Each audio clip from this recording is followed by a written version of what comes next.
E dando continuidade ao fluxograma de reanimação neonatal, a gente vai falar aqui das etapas mais intervencionistas. Só que 90% dos pacientes já foram cobertos pelo bloco anterior. Foi feito os cuidados de rotina, foi feito o PPAS, 90% responde. Só que aqui, pessoal, apesar de não ser a maioria, a gente tem sim que é a grande maioria das questões de prova. Então eu tenho que saber aqui detalhe por detalhe. E o procedimento que mais cai em prova e é aquele que mais salva vidas e melhora o prognóstico dos recém-nascidos é esse aqui, ó. É a ventilação com pressão positiva. E quando é que eu faço a ventilação com pressão positiva? Eu vou pegar aquela criança que nasceu, fiz as 3 perguntas.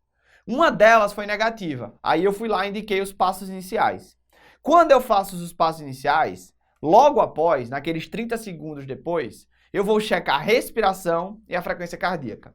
Se minha respiração ela é regular, se minha criança tem a frequência cardíaca acima de 100, meus passos iniciais foram efetivos. Eu vou lá e dou o cuidado de rotina junto à mãe. Se a minha frequência cardíaca está abaixo de 100, ou minha respiração continua irregular, continua inefetiva, tem um gasping ou está em apneia, eu tenho que indicar outro procedimento. E aqui entra a ventilação com pressão positiva. Eu vou aplicar a ventilação com pressão positiva. Inclusive, ela tem de ser iniciada em 1 minuto de vida, no máximo. É o chamado Golden Minute, ou minuto de ouro. Além de você começar a VPP, você vai ter que instalar a monitorização. De preferência, que seja o monitor cardíaco com 3 eletrodos, porque ele é o parâmetro mais fidedigno de frequência cardíaca que vai definir muito as etapas posteriores da reanimação, já que palpação de cordão umbilical, ausculta, oxímetro, eles vão subestimar. Então, às vezes, se eu utilizo outro parâmetro para definir frequência, eu vou aumentar a quantidade de intervenções desnecessárias. Então, aqui, sempre, pessoal, o padrão ouro de monitorização da frequência é esse monitor cardíaco. Além da monitorização cardíaca, eu instalo um oxímetro de pulso. Não é para ver frequência, é para ver o quê? Saturação. Por isso que, obrigatoriamente, eu coloco no membro superior direito, porque ele vai representar a minha saturação pré-ductal. Então aqui, pessoal, não melhorou após os passos iniciais, VPP, instala cardioscópio, instala oxímetro de pulso. E como é que eu faço essa ventilação com pressão positiva? Então eu vou definir a quantidade de oxigênio que vai ser fornecido na VPP a partir da idade gestacional da minha criança. A grande maioria dos recém-nascidos, eles são maiores do que 34 semanas. Então, nesses pacientes, a gente vai utilizar a ambiente, ou que a gente chama de FiO2 de 21%. Então, fração inspirada de oxigênio de 21%. Se meu recém-nascido ele tem menos do que 34 semanas, a FiO2 ela é de 30%. Então, fiquem atentos a isso, que às vezes é pegadinha de prova, tá? Então, Felipe, por que vocês não oferecem oxigênio logo a 100% no início da reanimação? Porque o fornecimento dessas altas concentrações de O2 podem atrasar no fato da criança assumir a respiração. Então, trazendo mais prejuízo do que benefício nesse contexto da reanimação neonatal. E outra coisa para vocês prestarem atenção é que a concentração de oxigênio suplementar ele não é definido pela reanimação neonatal em relação às etapas. Ele é definido com base na saturação-alvo. E essa saturação-alvo está ali, ó, é dependente da quantidade de vida em minutos da minha criança. Então, se minha criança tem até 5 minutos, o que eu quero é que minha criança sature entre 70% e 80%. Então, eu vou aumentando a concentração de oxigênio suplementar baseado nessa saturação. Então, está saturando 75% nos primeiros 5 minutos? Ok. Continua com a mesma concentração de O2. Numa criança que tem 5 a 10 minutos, 80% a 90% de alvo. Acima de 10 minutos, 85% a 95%. Então, vejam que saturação vai estar relacionada com oxigênio suplementar, frequência cardíaca e respiração com o prosseguimento das manobras. Então, tem que botar isso na cabeça para vocês não errarem. E essa ventilação com pressão positiva pode ser feita através de 2 equipamentos. O primeiro, que é o mais disponível, que é o que a gente chama de bolsa, válvula, máscara. Então, eu tenho um balão autoinflável, eu tenho uma fonte de oxigênio e eu vou ter uma máscara, né? E essa máscara com mecanismo valvulado. Lembrando aqui, pessoal, que esses pacientes com suspeita de Covid, com sintomas respiratórios, no caso as mães, vão precisar de um dispositivo a mais, que está representado nessas duas figuras, que é o filtro, né, viral e bacteriano. Se não tem suspeita, esse filtro vai embora. Aí fica só a bolsa, a válvula e a máscara. Esse instrumento aqui que está do seu lado, inclusive está nos dois, é o blender. O que é o blender, né? O blender é um dispositivo que junta ar comprimido com oxigênio para dar essas concentrações de FiO2, de oxigênio suplementar, que a gente já conversou. Então é ele que mistura e é ele que você define essa concentração. Lembrando aqui que esse balão autoinflável, ele é muito bom. Ele é de fácil aquisição, ele está facilmente dispositivo, mas ele não é o melhor dispositivo. O melhor dispositivo é o segundo, é o ventilador mecânico manual em T, que ele permite que você dê uma pressão inspiratória final, ou seja, você dá a pressão inspiratória na hora que você fecha o sistema, mas na hora que você abre, ele continua lá com a pressãozinha, para manter aquele alvéolo aberto. Então, quando a gente tem uma reanimação neonatal de maior risco, geralmente os prematuros, você tem que ter um ventilador mecânico manual em T lá nos hospitais que recebem essas crianças. De preferência, você deveria ter eles em qualquer lugar, tá? Qualquer lugar que tivesse possibilidade de nascer criança, esse ventilador manual em T deveria ser adquirido.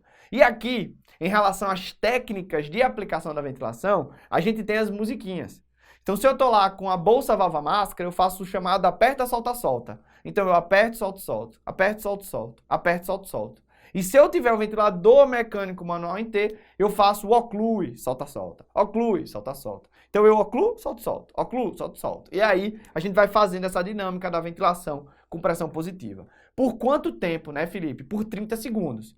Caso o paciente não responda, ele vem para VPP em cânula traqueal. Sempre lembrando que antes de progredir na etapa, a gente tem que ver a técnica, porque às vezes eu estou lá fazendo na agonia da reanimação e não estou fazendo bem. Então eu sempre checo a técnica antes de ir para a próxima etapa. E no caso da ventilação com pressão positiva numa máscara, se o paciente não responde, o próximo passo é fazer uma ventilação com pressão positiva numa estrutura que já vai lá na traqueia, que seja a intubação. Então, essa intubação, ela vai ser indicada em 4 situações. As 3 aqui que estão na tela, elas são bem características porque estão tudo associadas à reanimação neonatal. Então, ventilação com máscara facial não efetiva, eu vou indicar a intubação. Ventilação com máscara facial prolongada, ou seja, o paciente não está assumindo a respiração, então ele vai ter que ser intubado. E um paciente que precisou de massagem cardíaca, porque a massagem cardíaca é uma etapa posterior à intubação. A 4ª indicação de VPP com paciente intubado é um paciente que tem uma hérnia diafragmática. Então, se ele tem uma hérnia diafragmática, eu intubo esse paciente, porque se eu fizer VPP com máscara, eu vou distender as alças lá no tórax, piorando a dinâmica respiratória e prognóstico do meu paciente. Então, eu tenho 3 indicações aqui no contexto total de reanimação neonatal, e esse 4º aqui, ele meio que pula. Então, a criança que tem suspeita de hérnia diafragmática, está lá com um abdômen escavado, ou tem um ultrassom que já mostra essa hérnia, pessoal, não tem VPP com máscara, nasceu, precisou de reanimação, intuba, tá? Então isso aqui é um marcador legal. E essa VPP com cânula traqueal, ela tem tubos diferentes para faixas etárias e faixas de peso diferentes. Então, o nosso paciente, ele vai ser intubado sem CAF, aqui no período neonatal, e vai ter tubos menores, quanto menor a idade gestacional e menor o peso. Então, se tem menos que 28 semanas ou menos que 1 quilo, um tubo 2,5. Se tem 28 a 34 semanas, com 1 ou 2 quilos, 3 milímetros. Se tem 34 a 38 ou entre 2 a 3 quilos, 3,5. Se tem mais de 38 semanas e acima de 3 quilos, entre 3,5 e 4. Aqui são os tubos indicados para esses pacientes. Lembrando que esse paciente que foi intubado com cânula traqueal, ele vai ter a concentração de O2 fornecida a mesma que você fazia lá na VPP com máscara. E óbvio, se o paciente não está tendo a saturação adequada, você vai aumentando, vai titulando da mesma forma. Então o paciente ele não respondeu à intubação orotraqueal. Você está lá fazendo ventilação com pressão positiva e o paciente não responde. Então ele vai para a massagem cardíaca. Só que aqui para a massagem cardíaca, a gente tem algumas indicações diferentes. A primeira é que o meu paciente ele só vai ter indicação de massagem se após a ventilação com pressão positiva, por cânula traqueal, com boa técnica, 30 segundos depois e com oxigênio entre 60% e 100%, ele persiste com a frequência cardíaca abaixo de 60. E aqui já mora a primeira diferença das indicações. Porque tudo que a gente já viu utilizava a frequência cardíaca abaixo de 100. Então a criança fez lá a VPP e a frequência cardíaca foi acima de 100, a respiração se tornou regular, acabou a reanimação neonatal. Felipe, a criança foi entubada e logo depois fez a frequência cardíaca acima de 100 e a respiração ficou regular. Ok, tira o tubo, vê se ela consegue ir para o alojamento conjunto ou se ela vai para a UTI neonatal. Mas aqui, pessoal, é o seguinte, a criança está entubada. A frequência cardíaca está ali, ó, entre 100 e 60. Nesse paciente, infelizmente, ele vai continuar entubado e você vai levá-lo para a UTI, porque ele não tem indicação de massagem cardíaca.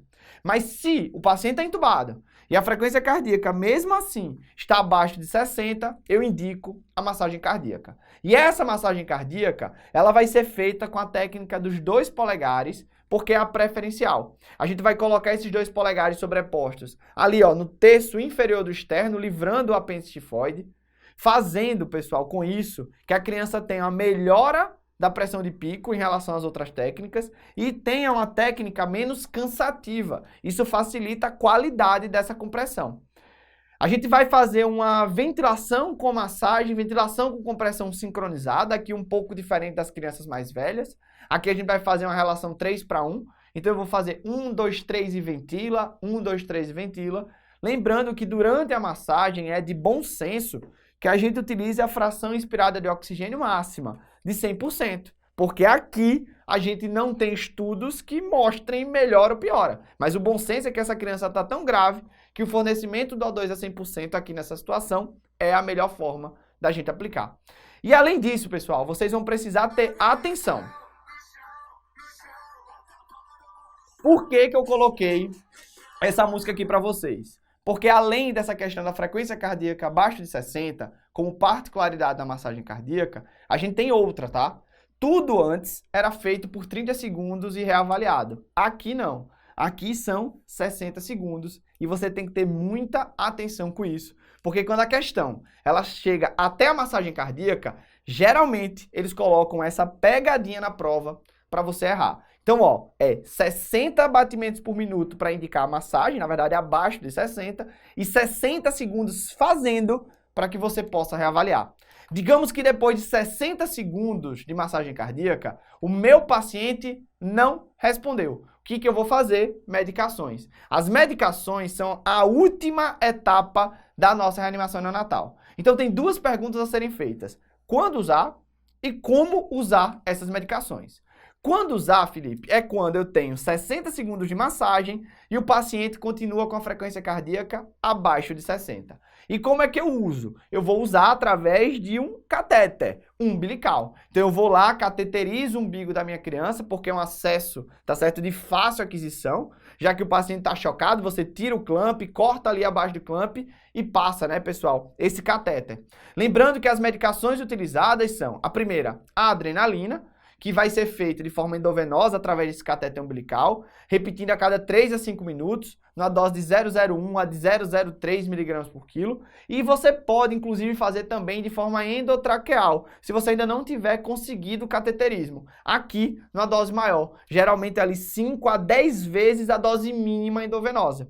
E existe ainda a possibilidade, que seria a segunda medicação, eu nem gosto de falar medicação, mas fica mais fácil de entender, aqui é uma solução, que é o soro fisiológico, que a gente pode fazer quando há suspeita de perda sanguínea. Ah, é um paciente que nasceu de uma mãe com descolamento prematuro de placenta. Então ele pode estar lá hipovolêmico. Aqui eu posso aplicar o soro fisiológico, 10 ml por quilo, em 5 a 10 minutos também, como uma tentativa terapêutica. E lembra, né, pessoal, esse aqui é o paciente de exceção. Aqui muitos poucos pacientes vão precisar fazer isso tudo aqui no contexto da reanimação neonatal. Então aqui a gente acaba as etapas da reanimação neonatal, digamos assim, comuns, e a gente vai começar a falar de algumas situações particulares. A que mais cai em prova é a presença de líquido amniótico meconial, em sua maioria para confundir você, porque o líquido amniótico meconial não muda o início da reanimação neonatal. Existem algumas considerações a serem feitas, que é o que a gente vai fazer agora. A primeira é que criança nasceu com líquido amniótico meconial associado a um dos dados com vitalidade comprometida, então a criança tem apneia, tem respiração irregular ou tem uma frequência cardíaca abaixo de 100, o que que você vai fazer? Você vai precisar avaliar o início da reanimação. Então você vai indicar o PPAS, prover calor, posiciona, aspira e seca. Lembrando que lá no PPAS, a gente só aspiraria caso necessário, Mas aqui para o líquido amniótico meconial, é prudente que você realize a aspiração dessas vias aéreas. Depois que eu faço PPAS, eu defino se o meu paciente respondeu ou não às medidas, lembrando lá, frequência cardíaca abaixo de 100 e respiração regular. Se ele respondeu, ok, cuidado de rotina. Não respondeu, Felipe, VPP. Então, notem que não mudou nada do protocolo de reanimação neonatal. Então, aqui eu estou fazendo VPP. VPP com FiDO2 definida pela idade gestacional. O que muda é agora. Então, a criança fez VPP por 30 segundos, não respondeu. Chequei técnica, fiz mais 30 segundos, criança continua sem responder. Qual é o próximo passo? Intubar. Aqui mudou. Porque na hora que eu intubo minha criança que teve líquido amniótico meconial, eu faço aspiração da traqueia. Felipe, quantas questões existem disso no Brasil inteiro? Muito poucas. Porque na grande maioria das vezes que eles trazem líquido amniótico meconial, eles querem que você seja confundido, eles trazem até a VPP. Eles colocam lá aspiração traqueal, aspiração traqueal, aspiração traqueal, mas você lembra, pessoal, não precisa fazer nada de diferente até que você intube a criança. Então isso é importante que vocês lembrem para não errar a questão de prova que coloque mecônio. E pode ter certeza, 50% das questões que vocês vão fazer que chegam em VPP tem mecônio lá no líquido amniótico meconial, porque eles gostam de fazer isso, eles se repetem, tá? Então vamos seguir para aquelas crianças com menos de 34 semanas e que têm desconforto respiratório. Só que são crianças, pessoal, com boa vitalidade. Então observem o seguinte, eu tenho uma criança que ela foi prematura, abaixo de 34 semanas, mas que tem um bom tônus, que tem uma respiração regular. Só que elas se apresentam com desconforto respiratório ou com uma saturação menor que o alvo lá na sala de parto, baseado naqueles minutos de vida que a gente já viu.